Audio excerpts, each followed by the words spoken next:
October 26, 1940, North American Aviation Plant, Inglewood, California.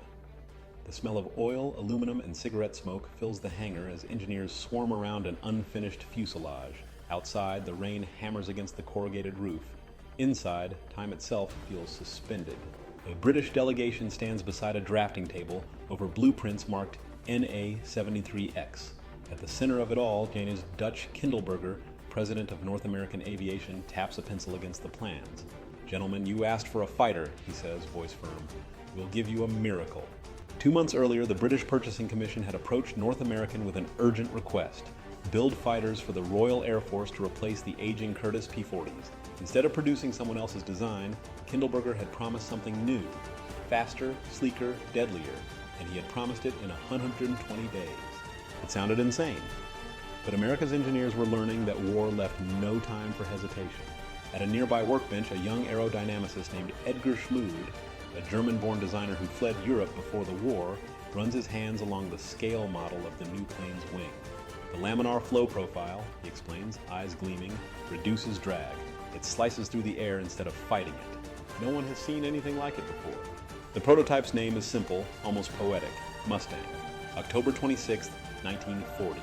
Testing day. The air over Mines Field shimmers with heat as test pilot Vance Breese straps into the cockpit of the NA-73X prototype. He glances once at the sleek silver fuselage, long nose, bubble canopy, graceful wings, and mutters under his breath, "All right, sweetheart, let's see if you can fly." Engines whine. The Allison V-1710 roars to life. Mechanics step back as the aircraft rolls onto the runway. Then, full throttle. The Mustang surges forward, tail lifting, wheels humming. A moment later, it's airborne, climbing smooth and straight into the California sky. Breeze pushes her hard, banking left, then right, the sunlight flashing off her wings. On the ground, engineers crane their necks, shielding their eyes. "How does she handle?" the radio crackles. Breese's voice comes back, calm but thrilled, like she's reading my mind. When he lands, the team swarms the plane. The test data is stunning. Faster than the Spitfire, longer range than the Hurricane, cleaner aerodynamics than anything flying on either side of the Atlantic. But there's a problem. The Mustang's Allison engine performs beautifully at low altitudes, but loses power above 15,000 feet. The very air war it's built for, the high altitude duels over Europe, is beyond its reach. For now. Spring 1942, Britain. The first Mustangs, designated P-51A, arrive in England. RAF pilots love the handling, the visibility, the responsiveness, but they can't ignore the flaw. At high altitude, the engine gasps, sputters, fades. Squadron leader Charles Jack Collins of RAF No. 26 Squadron shakes his head after a mission. "She's brilliant below the clouds," he tells a mechanic, wiping grime from his goggles, "but above 20,000 she's a gentleman taking a nap." The Mustang is reassigned to low-level reconnaissance and ground attack, flying fast and low over France, strafing convoys, photographing defenses. It earns respect, but not fear. Then, in the summer of 1942, a pair of engineers from Rolls-Royce, Ronald Harker and Stanley Hooker, make a bold suggestion: replace the Allison with a Merlin. The Rolls-Royce Merlin engine, the psenium heart that beats inside the Spitfire, could transform the Mustang into something the world has never seen: a long-range fighter with both altitude and endurance. North American listens. And in late 1942, the first P-51B roars to life, its new Merlin engine screaming across the English countryside. Test pilot Bob Chilton takes it up. When he returns, he doesn't climb out immediately. He just sits there grinning. "You've done it," he says at last. "You've built the perfect airplane." By winter, the P-51 Mustang is ready for combat, and the Luftwaffe, still dominant over Europe, has no idea what's coming. December 1943, RAF Bottisham, Cambridgeshire, England. A sharp frost covers the airfield. The sun rises pale through mist, catching the silver wings of the newest arrival, the North American P-51B Mustang, its fuselage marked with invasion stripes and the red, white, blue roundel of the U.S. 8th Air Force. Crew chiefs move like ghosts through the fog, checking fuel lines, loading belts of .50 caliber ammunition into the gun bays.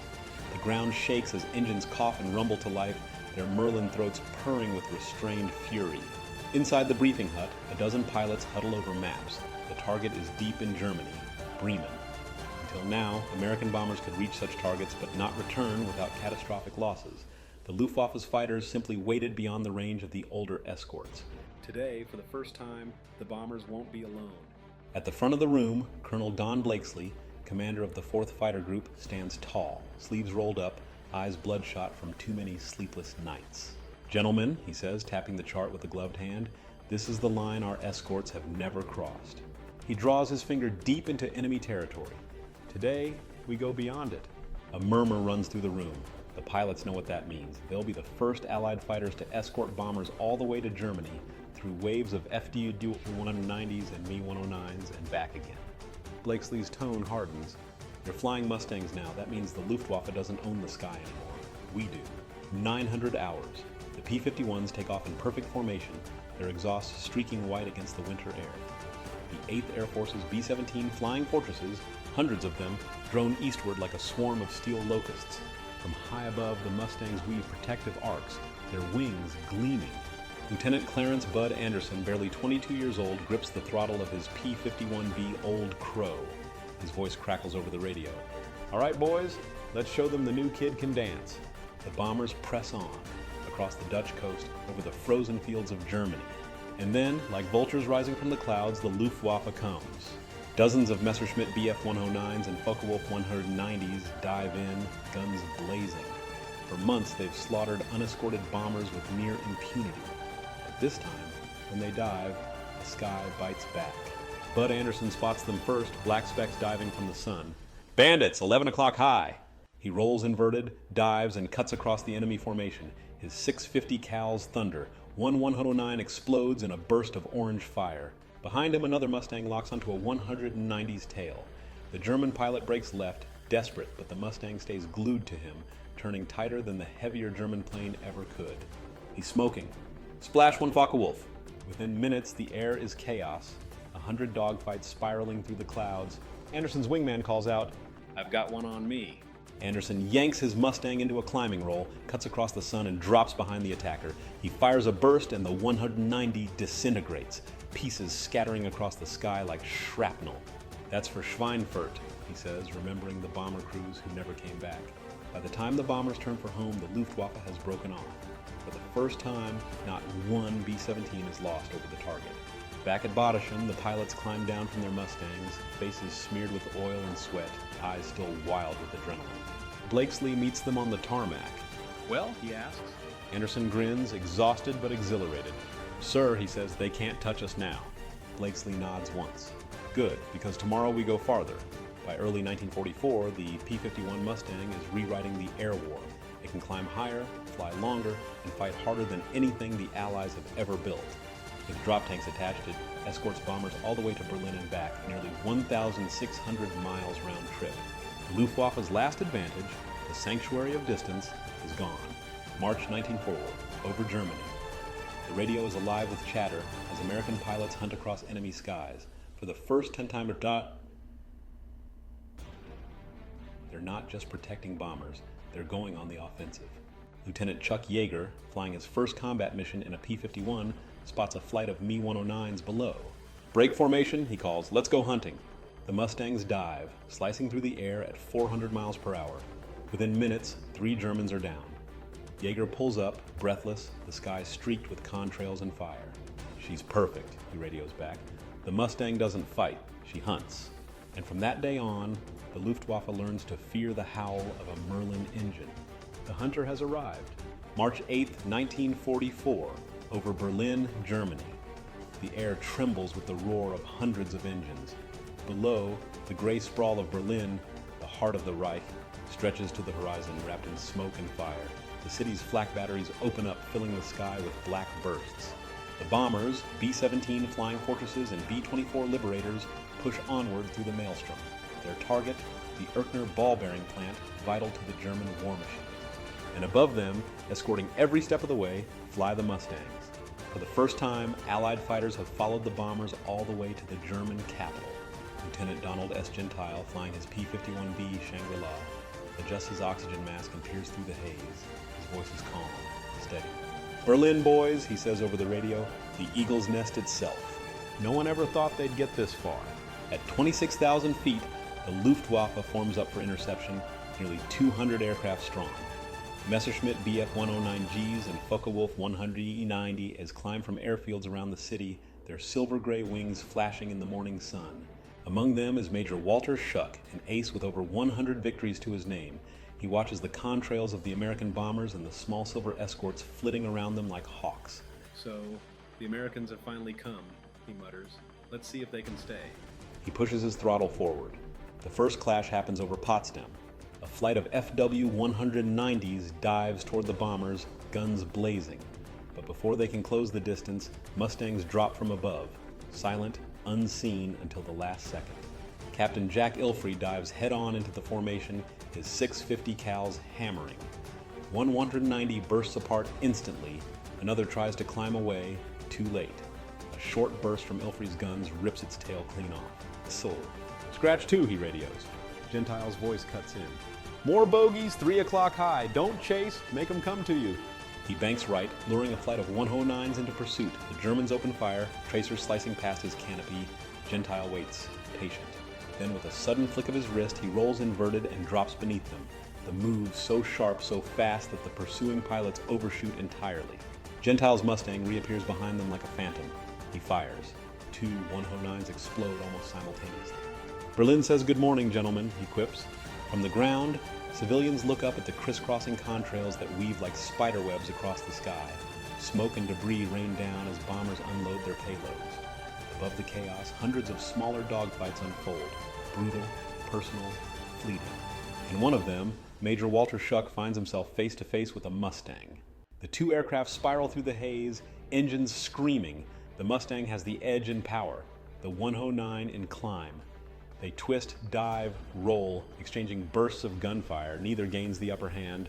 Then the Mustang breaks the pattern, a sudden barrel roll followed by a snap turn impossible for anything heavier. Schuck tries to follow, stalls, and the American slips behind him. A split second of silence, then the burst, perfect, clean.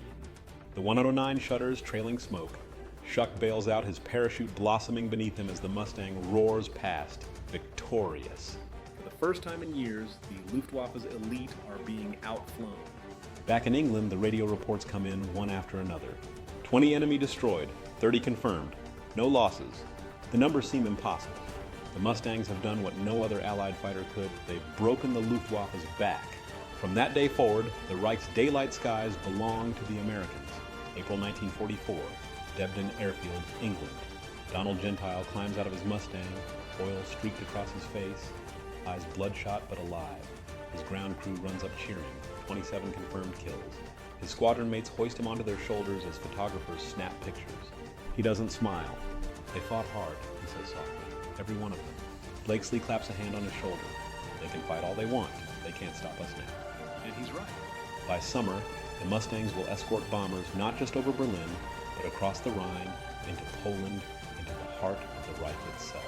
Every mile they fly is another nail in the coffin of the Luftwaffe. In less than a year, the P-51 Mustang has transformed the European air war from desperate defense to unstoppable dominance. But for the men who fly them, the battle isn't over. Ahead lies the invasion of Normandy, the skies over France, the long push into Germany, and the reckoning of every man who ever looked up and wondered whether he'd live to see another sunrise. The Mustangs have claimed the sky. Now they must hold it. June 6, 1944, 05:10 hours, over the Normandy coast. The sky is a deep pre-dawn gray, lit by flashes from the sea below. Thousands of ships stretch to the horizon, the greatest armada in history, all converging on one storm-lashed strip of French coastline. Above them, high and circling, the P-51 Mustangs patrol the skies. Their silhouettes streak across the fading stars, wings glinting silver in the moonlight. Captain Bud Anderson peers through his canopy at the spectacle below, the dark mass of landing craft, the distant thunder of naval guns, the explosions flashing along the beaches. He doesn't speak. None of them. The invasion of Europe, Operation Overlord, has begun. And for the men in the sky, the job is simple. Keep the Luftwaffe away. "No German planes cross this line," Anderson tells his wingmen over the radio. "Not one." He checks his fuel, tightens his straps, and levels off. The Mustangs begin their long, silent vigil over Normandy. At dawn, the first German response appears, a formation of FW-1Ds rising from airfields near Caen, their engines snarling. They climb, unaware they're being watched. From the clouds above, Anderson and his flight dive. The sunlight flashes off their canopies, a warning too late to heed. The Mustangs fall like thunderbolts. The first 190 never even sees them. Anderson fires a 1-second burst, his tracers rip across the fuselage, and the German explodes into a fireball. Another tries to roll away, but the Mustang's tighter turning radius keeps it locked in sight. Splash 2, Anderson says. By the time the smoke clears, 5 German fighters are burning across the French countryside. The rest retreat north, chased all the way to their bases by relentless P-51s. For the first time since 1939, the Luftwaffe fails to appear over a major battle. The beaches belong to the Allies. Later that morning, 20,000 feet over Omaha Beach, Colonel Don Blakesley scans the chaos below. The coastline is a furnace, ships shelling the cliffs, explosions lighting the surf, men running through smoke and fire. He hears his wingman, Lieutenant John Godfrey, over the radio. It's hell down there. Blakesley exhales, watching the black trails of flak rise toward the bombers now crossing inland. Yeah, he says quietly. That's why we stay up here. The Mustangs sweep across the invasion corridor, driving off sporadic German reconnaissance flights. By midday, not a single Luftwaffe formation remains in the region. Back at German airfields, commanders rage in disbelief. The fighters that do scramble, a handful of Me-109s and FW-10-190s, never return. The airspace over Normandy, once the domain of the Reich, now belongs entirely to the P-51 Mustang.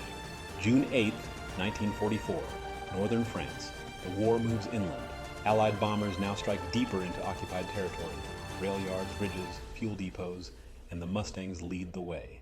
Gentile, Jaeger, and Anderson fly daily sorties, their engines howling over the wheat fields of France. They hunt trains, convoys, columns of trucks, and anything with a swastika on it. In one strafing run, Jaeger dives so low that his propeller blades nick the tops of trees. "You're gonna get yourself killed, Chuck," his wingman yells.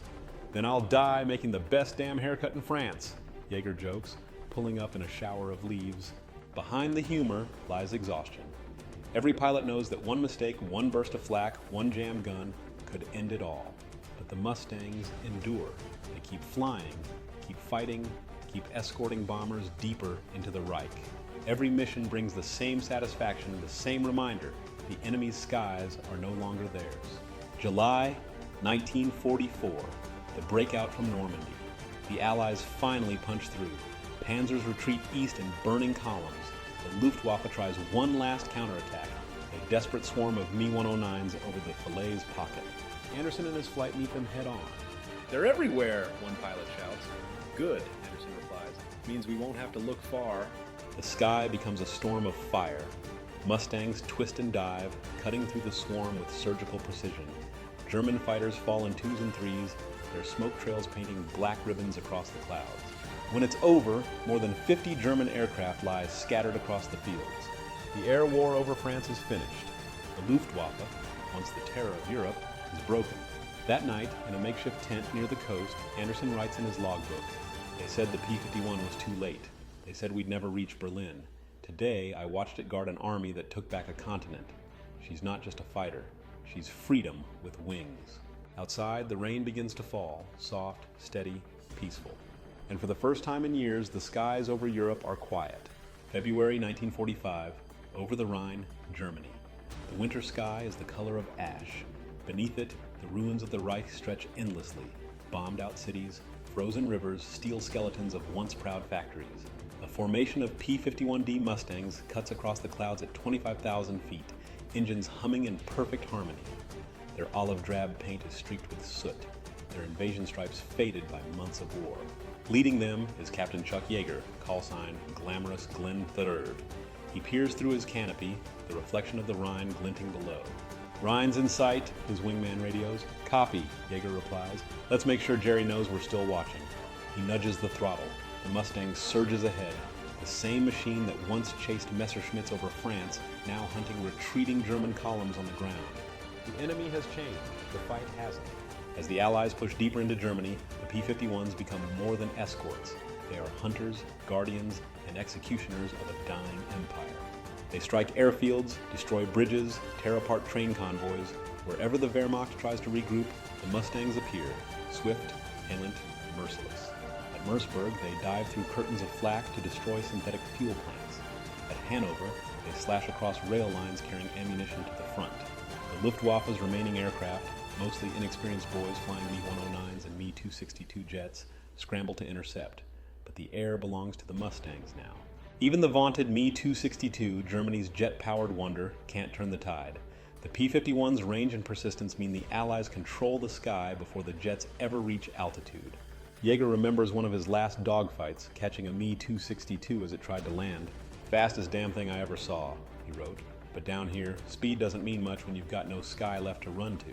March 1945, Debden Airfield, England. Back at base, the once loud airfield is quieter now.